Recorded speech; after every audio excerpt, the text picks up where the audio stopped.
Hatimaye familia ya Tamara Blessings imepata haki. Hii ni baada ya safari ya miezi 14 ya kwenda na kurudi mahakamani kusaka haki ya mwanao. Nicholas Julius Macharia amekiri kumuoa Blessings mwenye umri ya miaka 7. Haya yanajiri ambako Jaji Kizito Magare amesema kuwa uhalifu huu ulitekelezwa baada ya kufikiriwa na baadaye kutekelezwa kiunyama.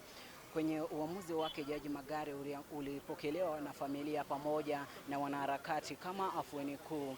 Hata hivyo, Macharia hakuonyesha majuto yake kuhusu tukio hilo, kwani alisema kuwa alikuwa ametekwa na shetani wakati wa tukio hilo.